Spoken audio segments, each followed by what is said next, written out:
All right. Hello and welcome. Welcome to another Solution Sunday where the soul is the solution. And we have a little reverberation. All right. Now we are talking here. All right.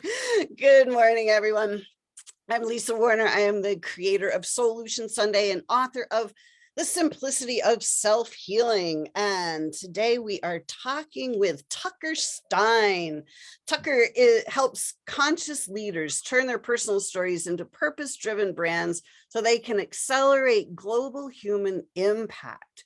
He's a results-driven connector, personal and organizational brand architect, leadership coach, and public speaker. Tucker helps conscious leaders turn their personal stories into purpose-driven brands so they can accelerate human impact. Tucker, welcome. Thank you. Good morning. Thank you for having me. You are so welcome. This show is all about leading from the soul. So you are a great guest to have on this morning. I'm really looking forward to having this conversation with you. I am too. Thank you for having me. You are welcome. So what does leading from the soul mean to you? Why are you doing what you're doing to help people connect to their soul and their purpose? That is definitely a question. I can sometimes give you a 30-second answer or a 3-hour answer, but let me give you my favorite answer to that. For me specifically, having grown up in a time when there was the proverbial executive corporate ladder, going to business school, there was these expectations that, you go to school for this, that you get your degree, and then you climb that, lovely ivory tower ladder. It never, ever connected with me. But I did what I did because I thought that's what I had to do. So I spent a lot of my life focusing on what I graduated with, what I studied in. This is the path to be on. And I found specifically that after 20 years of doing that, it doesn't do well for the soul. If anything, it actually erodes it. And I found myself at the proverbial, as I told you before, Lisa, not a midlife crisis, but a midlife awakening at the ripe old age of 40, when I realized everything that I was doing was not coming from a place of purpose, passion, or for this matter, soul. I had gone to a dark spot. I was completely unrecognizable. I wasn't doing what I was doing. I had 4 mouths to feed. I had everything going for me on paper, but nothing going for me on the inside. And I had to take a real hard look at myself. And in a place where all I was doing was hurting, I needed to find a place where all I was doing was giving. And that took a huge mental mind shift. And I think I told you this, Lisa, that I woke up one day and I looked in the mirror and said, the only thing I have to change is everything. And I literally went back and figured out, okay, here's where you start and this is where you want to go. And it was the first time ever that someone had recognized in me that I had some gifts that I was completely denying. And that is kind of, to me, the quintessential push-pull internal civil war that we all have of following what we want to do versus following what we think we should do. And the moment that I realized that I could actually merge the two together, that was a big awakening for me. And I knew I loved people. I knew I loved the creative side of business. And I knew I liked, as we're doing right here today, helping people see things for themselves that they might not be able to see all along. And that's what I've kind of dedicated my life to doing. And I found a way to make a business out of it. And I realized for the first time in 40 years, it took me 40 years to figure it out, but at least I did. 10 years later, I'm the best that I've ever been in my life. I'm showing up differently. And I'm showing up leading from where I want to be versus leading from where I'm expected to be. And that has made all the difference. So that would be my 3-minute version of the 3-hour conversation. I love that. It's, that was my whole thing. That was how I spiraled down the rabbit hole of disease and found myself facing cancer because I was in such quandary over why was I here on this planet? I couldn't make any sense out of the corporate ladder and trying to have some soul sucking job just Mhm. so I could earn money. It made Right. absolutely no sense to me whatsoever. And I didn't really, I was pretty miserable, trying to figure that out. And I had gotten so miserable in trying to figure that out that Yeah. I had forgotten what I was even passionate about. I didn't even know what I liked anymore. Right. I was just a shell, and it was really just, I didn't know what to do. I didn't And know. I remember somebody saying too, oh, what's your business plan? Because at that point I had left corporate world at that time, Hmm. thinking, okay, I'll throw out a bunch of resumes. LinkedIn was getting really big, and I was like, okay, well, I'll try it this way. Realizing that, to me, finding the right career has always been driven by people and networking and that sort of thing. So I was throwing out, countless other things. But people are, what's your business plan? I don't want a business plan, because all that did was focus on an outcome that I was so fearful that I couldn't reach, that all it did was it put me in this perpetual cycle of, fear of failure and self-loathing and all this other limiting belief, self-talk, that it was just, it was like, it was the idea of putting a plan in place actually created less of a plan. But it wasn't until I said, screw the plan and start surrounding myself with the right people, recognizing what I love to do best, that all of a sudden things showed up. So instead of seeking something or seeking someone or doing, what you've been taught in school, I said, hold on, could something actually seek me? And when I started following what I love to do, that was exactly what happened. People started showing up that I didn't think were going to show up. Money started showing up when I didn't think it was going to show up. And all of a sudden, the pieces kind of, again, it's the old proverbial, you have to have a breakdown to have a breakthrough. Instead of life falling apart, it was falling together. Everything, all of those, sayings were actually coming true. So everything that I have that I'm blessed with today only happened within the last 8 years. So, if you take away, I don't even connect with that former self, 20 years of whatever it was. It's the 8 years that I've shifted towards that have made all the difference. So I use that 8-year period as really that period of awakening for me. All the other stuff, yes, it happened for me. It wasn't happening to me, but I needed that in order for me to find that right direction. But now I get to kind of help people identify it earlier, hopefully rather than later, and do the work that they want to be doing. I love that. I really love that you're talking about the business plan thing, because I was in the exact same place. I'm like, I don't want to create some business plan. And, it was just, it was horrifying to me. Yeah. And, so I really love that you're talking about, flipping it around backwards, because as we see, this world is backwards in so many ways. It's I call it the inverted matrix of, Yeah. Normally we ask and it's given, we set an intention and the universe fulfills the intention with us, Right. and like that's what's normal. But we're taught you have to have your plan, you got to plan it all out first. And Yeah. and so we have Michelle is saying, Lisa, you are describing my feelings to a T. So much has improved, and I am part-time on that ladder, and yet I am still trying to 100% let go. Mm. Letting go is probably the hardest thing. And my mentor in the industry that I was in said something to me, gosh, 20 plus years ago, and I've never forgotten it. Humans buy on emotion and justify with logic. And I spent most of my time in the logic space, which basically allowed no time for the emotional part. So that concept of letting go was absolutely completely foreign, because it did not fit in the justified logic. This idea of letting go of something that's right in front of you, and that's things, I did my job well. It wasn't that I was bad at it or whatever. It wasn't giving me anything. But that idea of letting go, what was the number one thing people said? You're 40. How do you reinvent yourself at 40?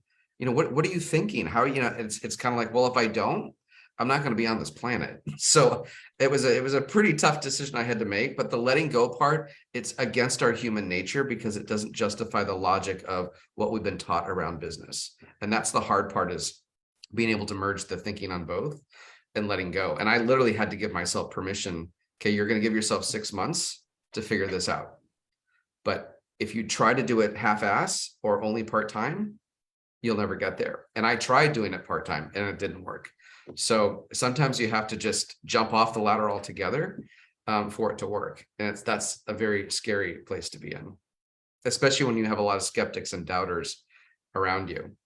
Now, note to self, none of those skeptics or doubters are really in my life anymore.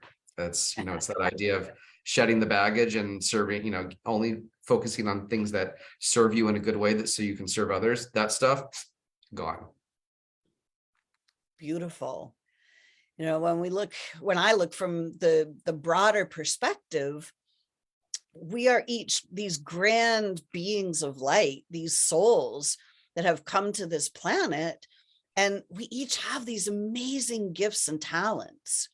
And we each came here with something to share. Mm-hmm. And we came with these passions and these interests.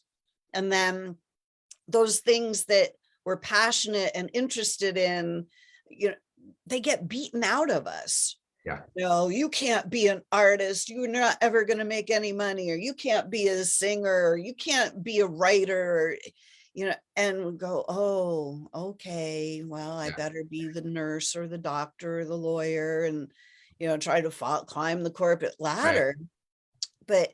But, we get so turned around. So I think, the leading from the heart to really connect in, find what you're passionate about, and then start letting the pieces fall into place.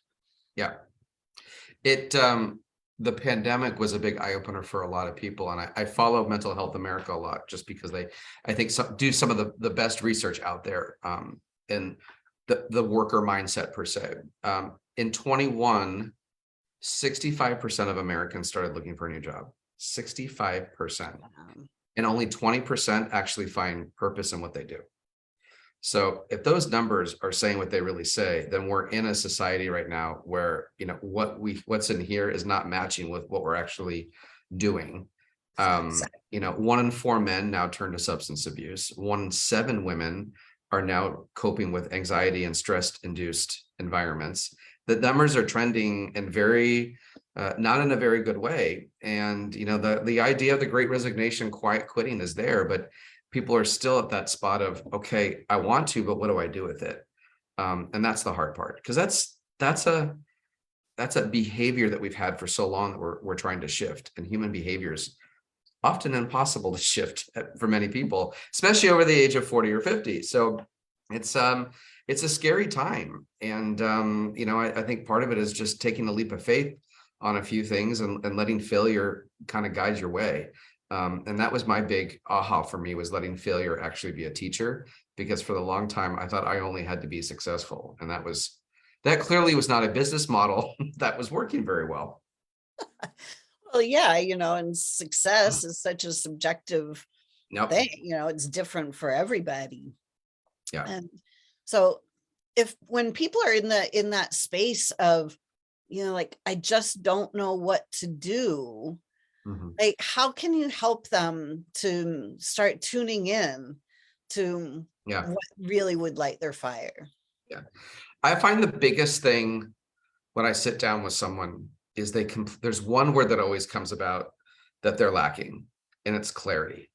Because they are so clouded, confused, stressed, there's got so many things going on. They just lack clarity in what's in front of them. So a lot of times I'll just sit down and go through an exercise where I'm like, what are your favorite things to do? And I don't even put them in the mindset of, where's your business going? What career path are you taking them completely out of that mindset. And we focus on what they love to do. And what are the things that, not only what they love to do, but what are you good at?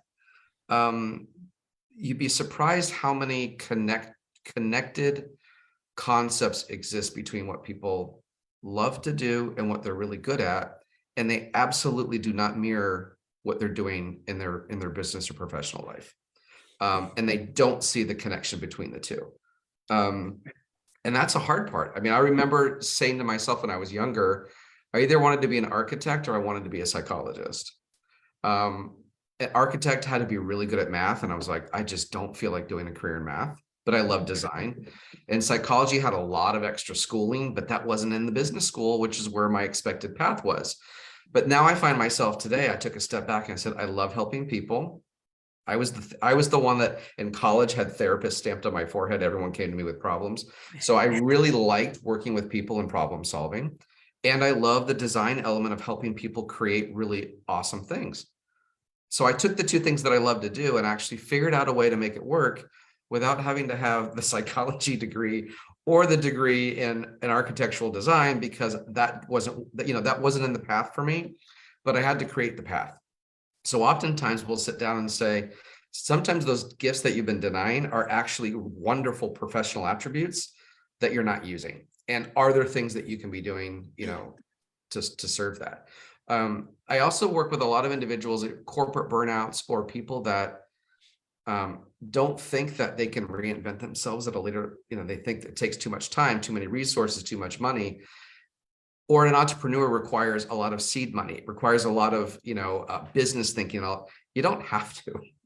You just surround yourself with the right people that have those skill sets. And that's the beauty of doing all of this work, is you find individuals that excel in certain places that you don't, and you bring them on board.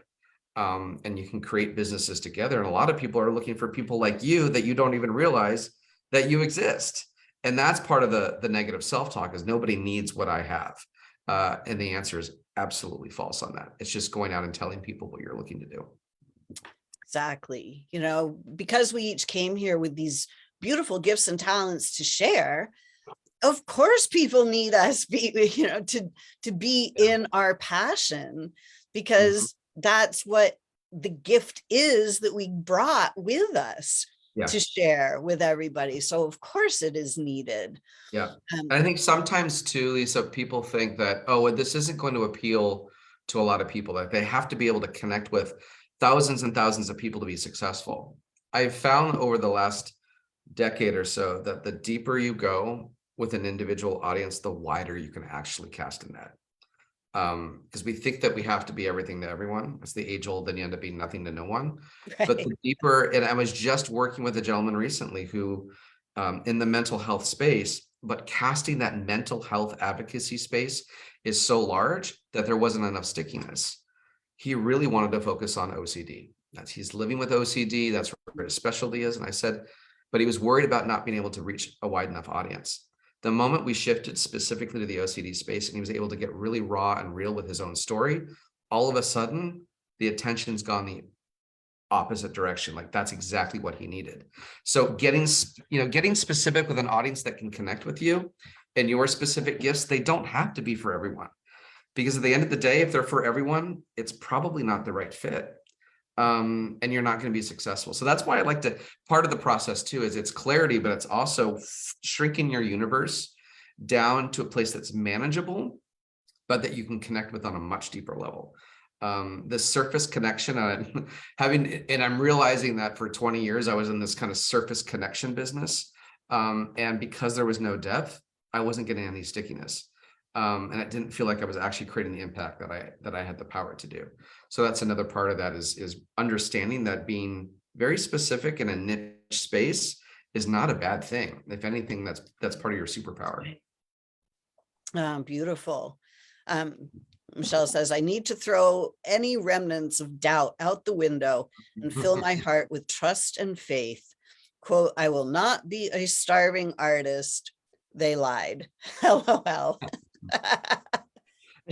Amazing artist. I've seen in pictures. Oh, really? Oh my gosh, phenomenal. That it triggered something to me that's interesting. That one of the things that in going through this whole process and transforming everything, my dad of all people said one thing. Well, do people know what you're doing?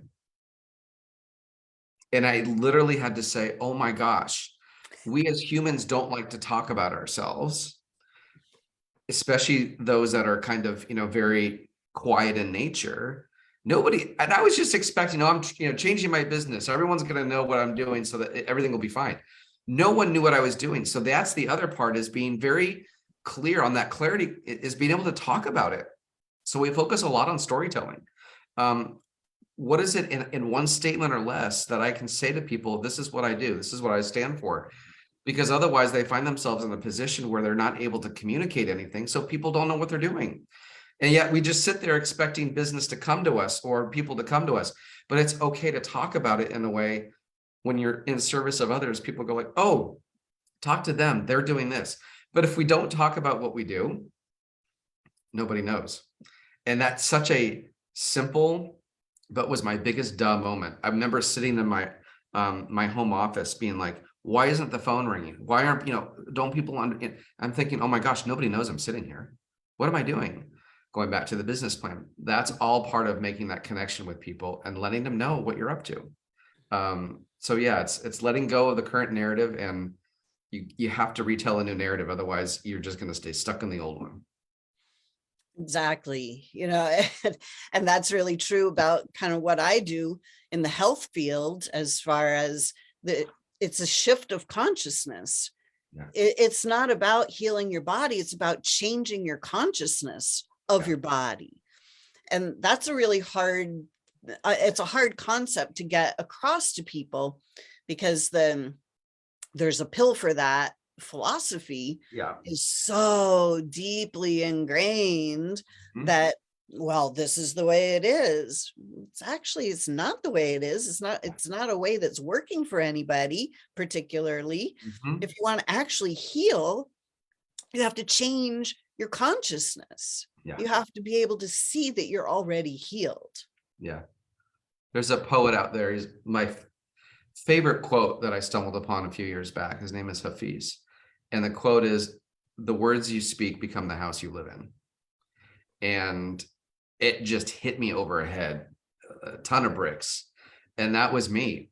I had a horrible negative self-talk, or just this limiting idea of what I could actually accomplish. And that was the house I was sitting in. And to your point, Lisa, it's this idea, it's the mental mind shift that starts the healing, because those words that we tell ourselves are incredibly dangerous. They're very toxic and poisonous, and it just takes us down those rabbit holes that we just love sitting in and just waiting for somebody to pull us out of it. But you're right. That's so much of it. Yeah, that was a hard lesson to learn, but I needed to hear it. Yeah, I love that you talked a little bit earlier about, like, you didn't have to go and get the degrees. And it's like, so many people think that, well, I have to get a degree, or I have to get a certificate, or I have to get permission of some sort to share my gift. And I've realized this is not true at all. Who's going to give me a license to shift consciousness into, higher dimension? Like, here's a great little story, and I'll keep it brief. But I've been working with a gentleman over the last year or so, and he has 4 daughters. He is a girl dad as they come. They're all grown up now, but they were all into sports. He's an avid sports guy, and his whole purpose was really making sure that these 4 daughters that he and his wife are raising have the most amazing life. Well, they were sophomores or juniors in high school, and they came to him and said they wanted to play lacrosse. He's like, I don't know anything about lacrosse. They don't know anything, but they said it looked like fun. They wanted to try it. Day 1, he took him to lacrosse practice, and he noticed the boys were over here, the girls were over here. The boys had protective helmets, gear all over their face. The girls had nothing. No protective whatsoever. Do you know that the #1 source of traumatic brain injuries for girls is lacrosse? The boys, it's football, but the boys have all the protective gear. And he looked at it and he asked the parents, and they said, oh, we never noticed before. He said, well, this isn't going to happen. My girls aren't going to play if they're not protected. And his whole thing is being the girl dad.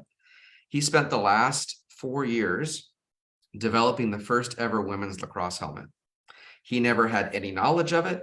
He didn't have literally nothing going into it. He had no money around it. He just started learning, learning, and learning. So he just delivered his TEDx talk a few weeks ago. And the whole talk was why passion outsmarts knowledge.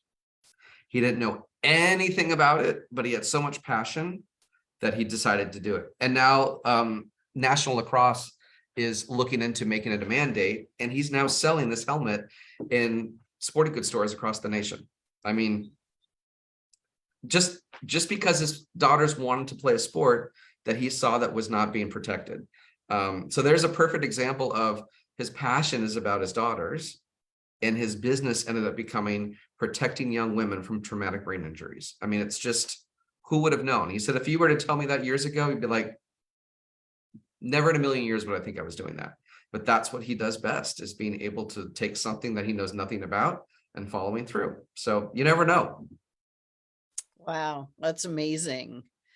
I just think about how many people have prevented themselves from sharing their gifts because they didn't have a certificate or something to hang on their wall saying that they're an expert in this area, or it's like we have to get over that mindset and start realizing that practical experience and common sense outweighs all of those old certificates.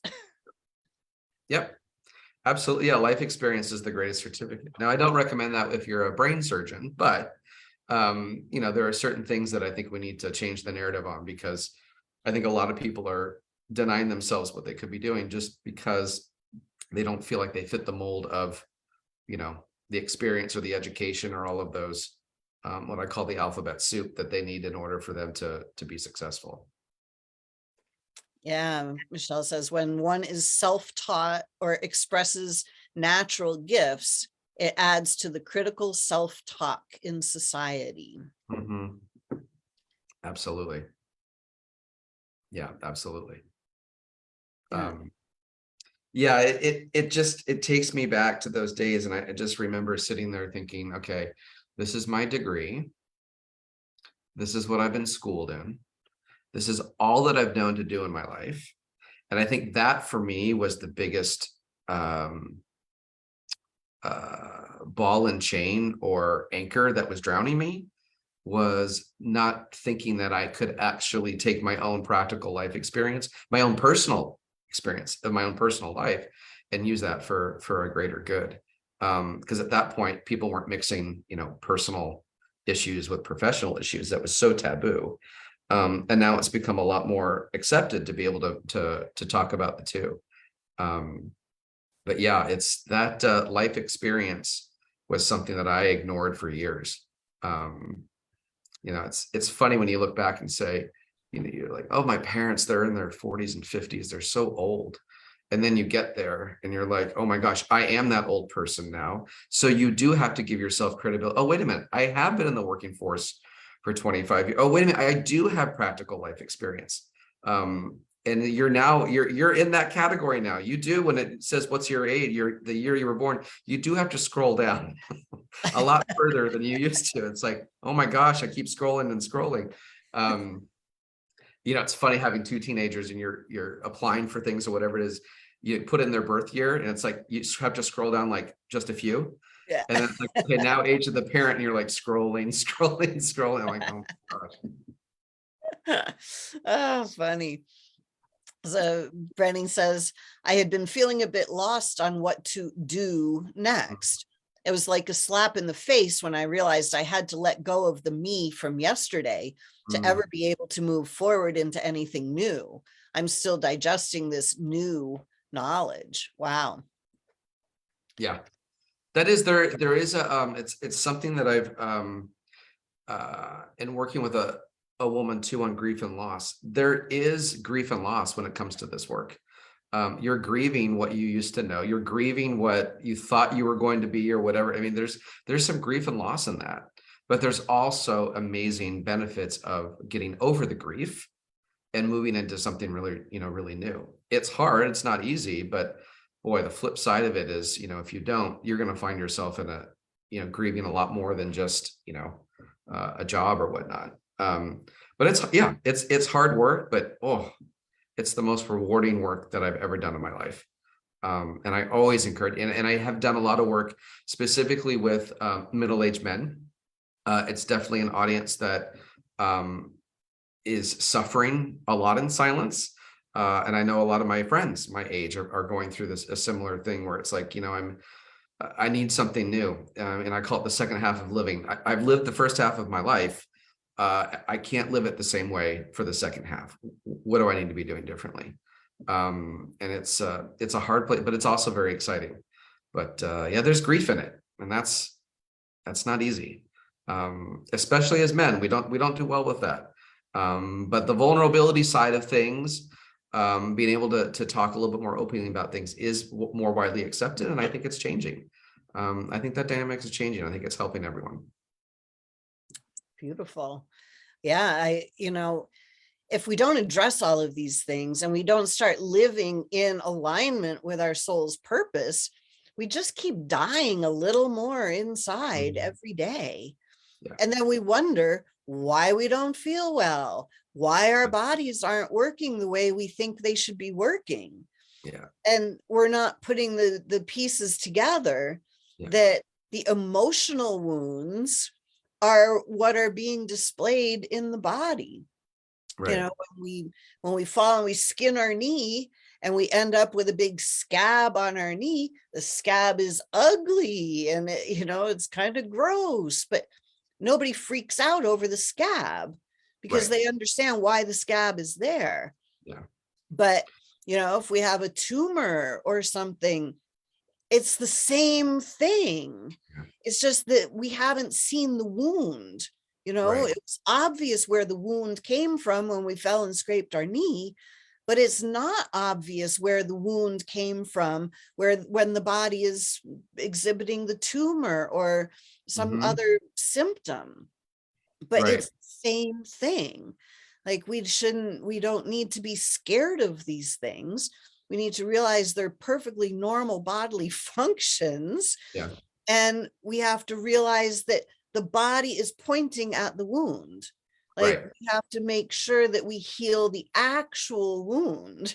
So by bringing ourselves into alignment with our soul's purpose, that's what heals that wound. Yeah. So I think the work you're doing is incredibly important for our health. Thank you. And you bring up something interesting, that the old concept of, hurt people. What I didn't know is my own emotional turmoil was hurting others. That was hard. That was a really hard pill to swallow. And I think you don't realize the ripple effect that it has. Your pain ends up siloing your thinking. You get into this tunnel vision of, oh, it's only happening to me. And, you get into almost this selfish kind of thinking. And you don't realize that you're hurting the people around you. And I think that was a really big moment for me, is also realizing that when you heal that part of yourself, when in terms of, like you were just saying, your soul's purpose, you're healing a lot more than just yourself, because there is other damage that has been created around you that you don't even realize is happening. So that was a really big aha for me. Yeah.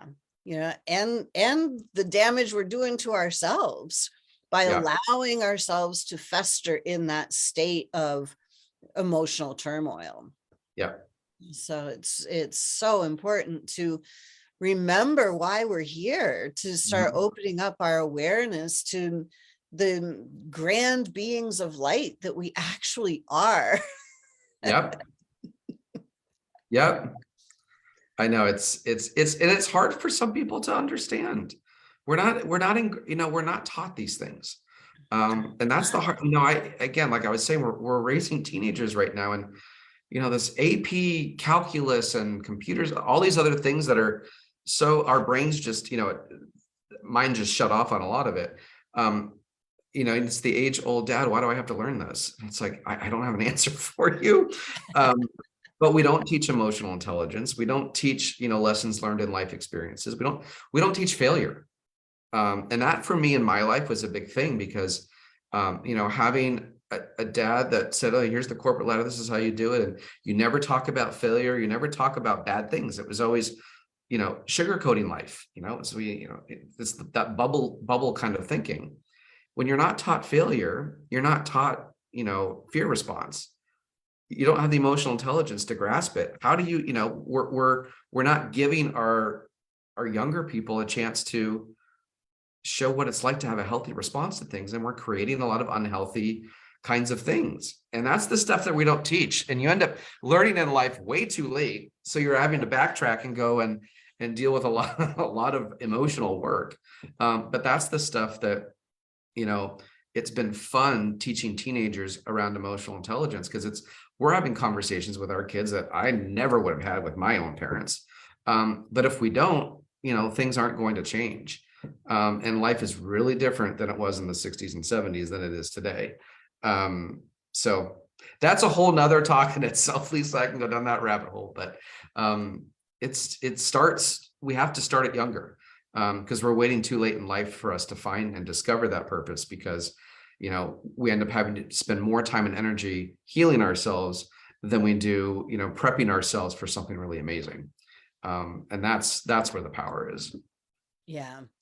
We're taught to, that we have to educate our children, and that they have to excel in school, and they have to learn to be these successful people. But we're really not, for the most part, as a society, really looking at the innate wisdom of these children. We kind of look at it as, oh, they're just a blank slate and we have to fill them with all kinds of knowledge.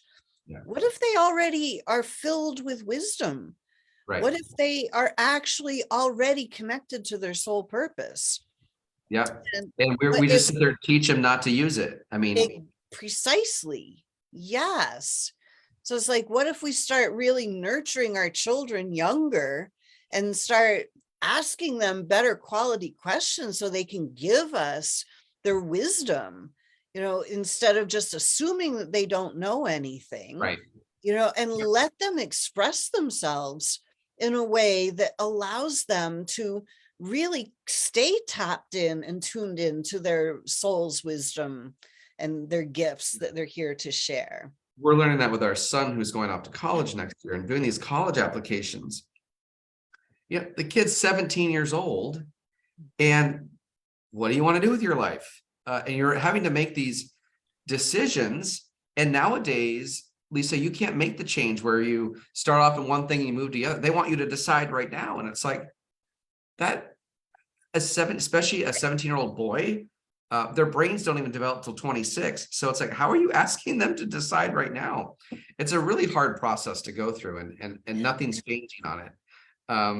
And I wish we do a better job. And again, going back into the education rabbit hole, but finding soul's purpose as being a part of growing up as a teen, before you end up, waiting until it's too late. And I think that's where a lot of people are suffering. For sure. Yeah. It's that age old, God, I wish I had this information when I was 20. It's like, I think we all do. Right. I remember being in school. I don't know. I don't remember, probably 10, 12 years old or whatever. I remember like the teachers asking everybody, oh, well, what do you want to be when you grow up? Yeah. And, I want to be a veterinarian. I want to be a lawyer. I'm like, you're 8. Yeah. Like, you know this. Yeah. Yeah. It's like, oh, because that's what my dad is. That's what exactly. My mom is. Yeah. We mirror what we see. Yeah. And I was just like going, I don't know what I want to be. Like, I just want to be clear. I want to be happy. Like, I just want to be me. Like, I don't know what I'm supposed to do in this world. And it was so confusing. And I just felt so much pressure because I didn't know. I looked out in the world at all the jobs. Yeah. And it was like, none of them appealed to me. Yeah. And I was like, I'm doomed. Like, I'm doomed. I just felt like that right from the beginning. And then it was only later on, like in the last 10 years or whatever, after I finally healed myself from cancer without going the medical route, Yeah. and suddenly went, oh my gosh, it's because we're all designed to heal ourselves without the pills. And it's a consciousness shift. It's not. And then I realized that when I started, doing this as my business, I realized this business that I'm creating, it's never been out there before. Like, it's a completely different direction. So I couldn't see what I'm here to do, because I'm one of the trailblazers. I'm doing something totally different. Lisa, what was the turning point for you when you realized you had the power to heal yourself? What was that? What did that, was there a shift? Was there an aha? Or that's the one story when I hear things like that, I've always, what was it that said, I can do this? Well, I had grown up as a healthy, fit athlete. Like, I never had any problems. When I was really, really little, 2 and 3 years old, I would go to bed at night and I would just be part of the unified field. I would just be in this space of light and love. And I knew that that space was eternal. Like, that's what actually is. Like, that space is what is real. Mhm. And then I would look at the earth and go, this is a temporary experience. And I would look at humanity and I could see that everybody was fighting where there's war and poverty and, separation and division. And I was like, this space is just love. There's pure unconditional love. There's no judgment. And then I would look at humanity and go, that's not what they're doing on this planet.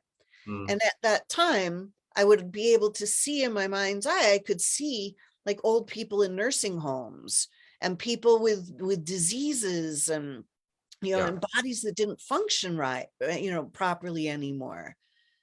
And I thought, that's not the way it's supposed to be. Like, it was clear to me at 2 and 3 years old that that's not the way it's supposed to be here. And so I realized that that's not my path. It was clear to me for whatever reason, but it was clear that I was supposed to live for 150 or 200 years. But then I looked around and I was like, people don't do that here. Like, I must be crazy because people are not doing that. So I just kind of put that all in the back closet, like put it in the closet and just went, yeah, well, it's probably not ever going to happen. And so when I ended up finding myself, I don't know what to do in the world. Living this like life of just, not knowing what to do and struggle. It became clear when I found myself facing cancer that it was because of the struggle. I don't know what to do. I don't know where I'm supposed to fit into this world. It was completely obvious to me that there was a direct connection between that struggle and my health. And how old were you when you were diagnosed with cancer? Well, I was in my 40s. 40s. So It's right in that. right. Yeah, that's a really tough time. Yeah. Yeah. So then I thought back and I thought, chemo and radiation are not going to help me with my struggle. Like, they're not going to help me find my place in the world. I know that the answer to this problem is me finding my place in the world and feeling good about myself, because I felt really, really crappy about myself for a really long time.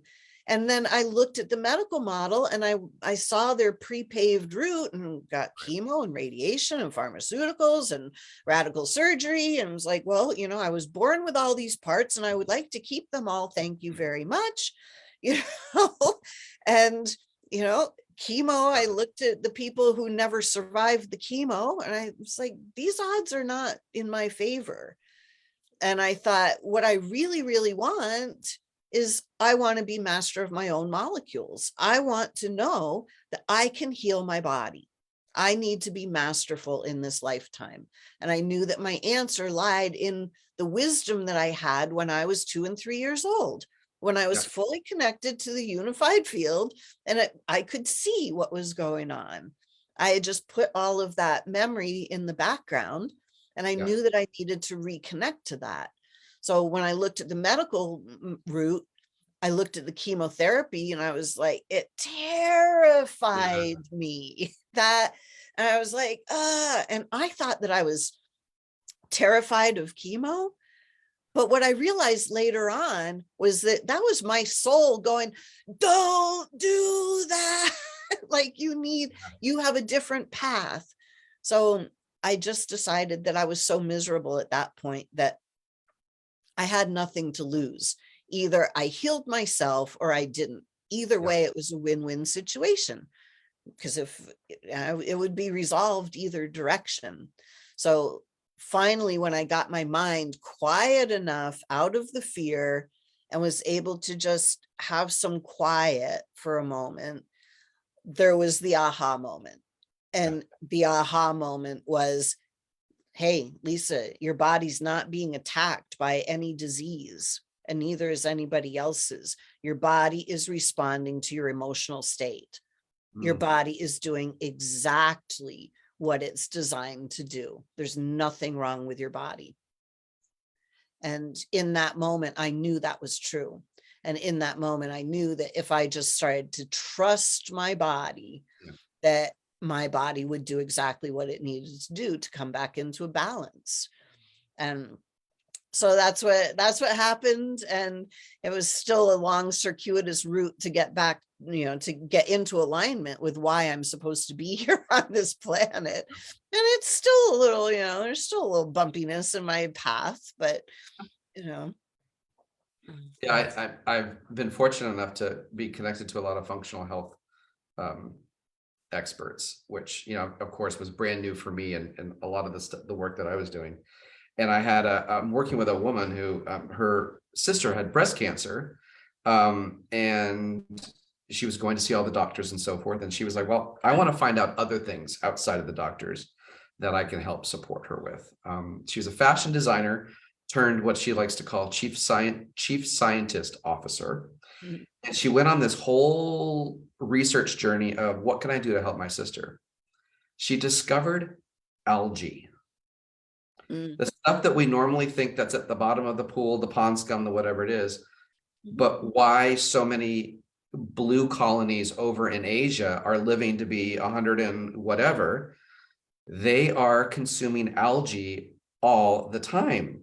And it was just kind of a random. So she did all the research, and it turns out algae is so a lot of Western medicines can penetrate the cells. They cannot reach the mitochondria, which are the powerhouse of all of our cells. Algae is one of the only things, a super dense, rich nutrient thing that can actually get into the mitochondria. So by the way, I've been taking algae for the last 60 days. I am a new person, but little things like that, we're denying the stuff that's right in front of us. Oh, exactly. That could actually be. So, I mean, algae of all things. And she's like, nobody's talking about it. So it's taking people on these incredible journeys of self-discovery and science and biology that's literally sitting in front of us, but yet we're not even accessing it because we're focused on manufactured things to heal. So nature provides medicine. Nature is medicine. Pills are not medicine. They're being touted as medicine. But pharmaceuticals and medicine are two completely different things. And one of the things that I realized on my journey was that the medical model is not based on biological laws.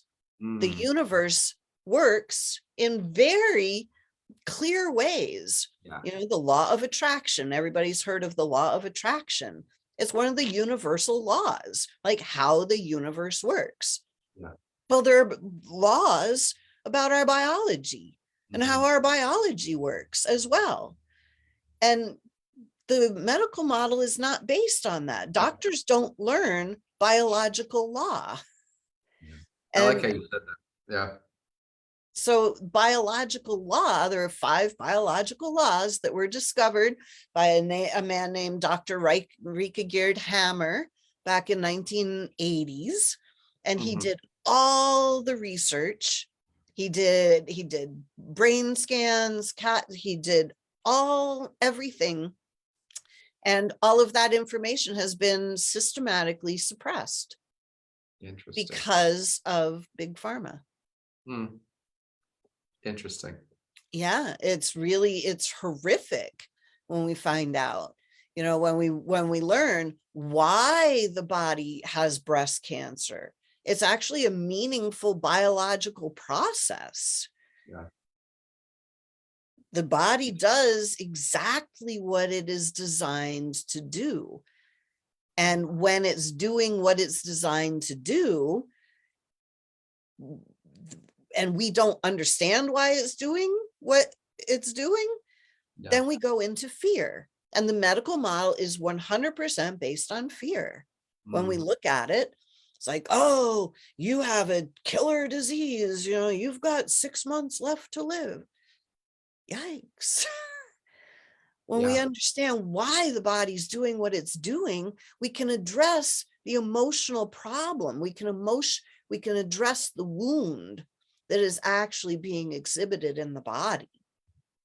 I haven't heard it said so eloquently. I'm glad you said it, that the idea that, healthcare systems or laws are in direct conflict with biological systems and laws. Absolutely. Yeah. I mean, it's a kind of an duh moment, but the way it's very simplistically put, the business of health. That makes a lot of sense. But, bringing it back to our conversation, health had so much to do with it. Because when you're unhealthy, you also have a lot of unhealthy thinking. It's not just a physical issue. It's definitely, if not even more emotionally driven than it is physically.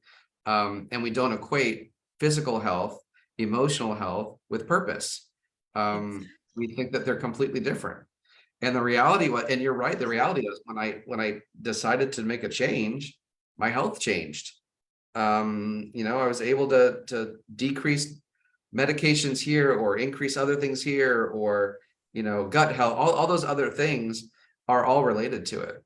And that's another thing that I found too with a lot of clients, when finding clarity of purpose also gives them clarity of it changes their health dynamic. There goes that biological system dictating the law, right? Right. It's We always find our thought, ourselves violating constantly. right? It's always the thought always comes first before the physical manifestation. So it's always the thoughts that have to be addressed. When the physical manifestation goes awry, it's like, oh, well, how do I change how I'm perceiving this? How do I change how I'm thinking about this so I can change the manifestation? Yeah. I'm glad we had this conversation because it added another element. When people ask what I love to do, I can confidently say that this process allows you to become healthier. Exactly. I've never used that before, but it's true. And I'm reflecting on my own self right now. I'm thinking, oh yeah, that did create a healthier me. That was another, I just had that kind of okay, that's part of it too. Because I would say a lot of people that I end up working with are in that space of fighting between biological health, professional health, emotional, all of those things are kind of at war with each other. And that idea of just finding clarity of why starts the medicinal journey. And that makes sense. Exactly. It's all one thing. We've compartmentalized ourselves into oblivion of this society. We're in such dire straits because everything is separated and compartmentalized, but it's all one thing. And it's all right here. When we bring ourselves back into alignment with the reason why we came to this planet to begin with, everything turns around. The health turns around, the wealth turns around, the happiness turns around, the relationships turn around. And we start to realize that it's all about the self, bringing all the pieces back into alignment. Absolutely. And it's beautiful. Yeah, Michelle says there's our other Michelle. We have two Michelles on the conversation this morning. Michelle says there's nothing wrong with you. Exactly. Yeah.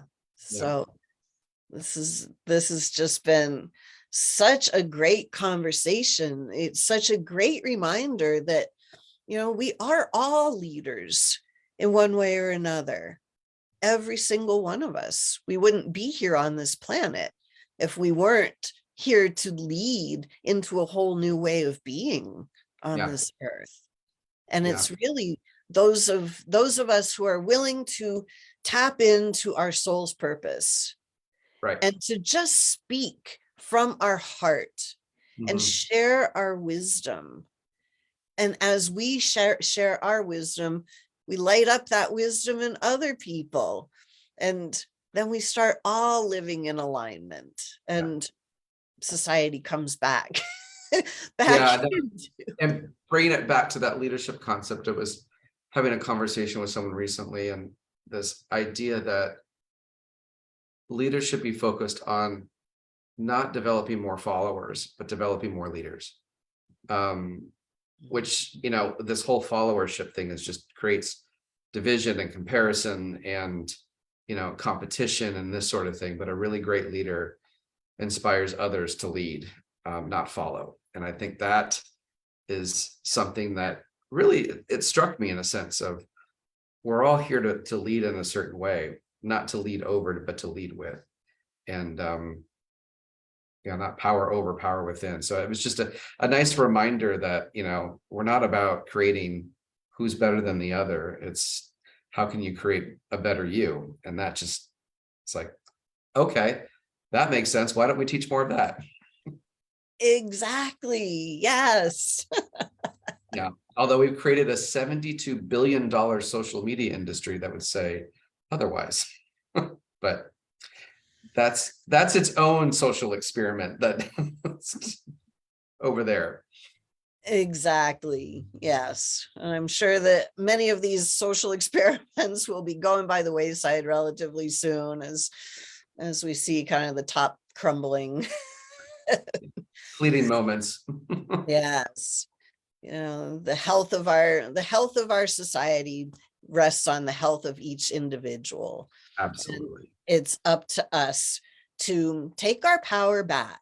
We've all been taught to give our power away to the authority figures, whether they're governments or doctors or lawyers.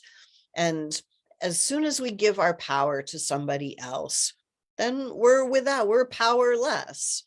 So it's all about taking our power back, realizing that we do have the power to heal ourselves, to create anything we want to create. We can create any career, we can create anything.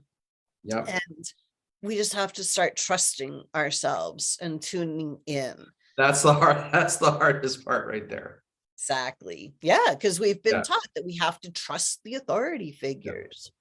Well, trusting the authority figures has not really proven to be very helpful over the last few years.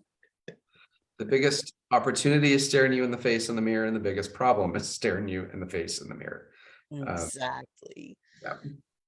Yeah. But tuning in, starting to tune into that heart space. Yeah.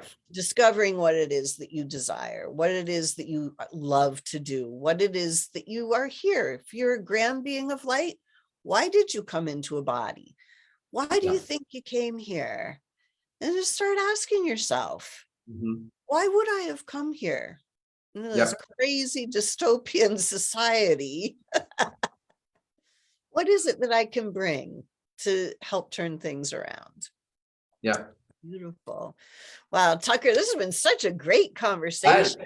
I love this. Was a great way to wake up on the West Coast on a Sunday morning. So thank you so much for getting up early with us. No, I love this. Is the stuff I live for. So I really appreciate you, and I'm honored to be part of the conversation. Thank you. So if people want to reach out to you, how can they do that? Very easy. I try to make it very easy. One website, tuckerstine.com, and it's Stine, the Scottish way of spelling it, not the German way. Beautiful. But yeah, tuckerstine.com. Everything that I love to do is there. Places to connect and follow and all that kind of stuff. So I'm happy to work with anyone that's looking for clarity and looking for a different way to lead. Would love to have a conversation. Beautiful. Well, this has been such a great conversation. Thank you, Really, Lisa. really appreciate you spending the time with us today. I'm happy to be here, and I wish we could have more of these conversations out there. So thank you for doing what you do. You're very welcome. Likewise, thank you for doing what you're doing, because we need leaders who are leading from the soul. Yes. Beautiful. So everyone, thank you so much for tuning Thanks, into another everyone. Solution Sunday, where the soul is the solution. I'm Lisa Warner. I'm the author of The Simplicity of Self-Healing, and you can find more about me at connectingyoutoyou.com.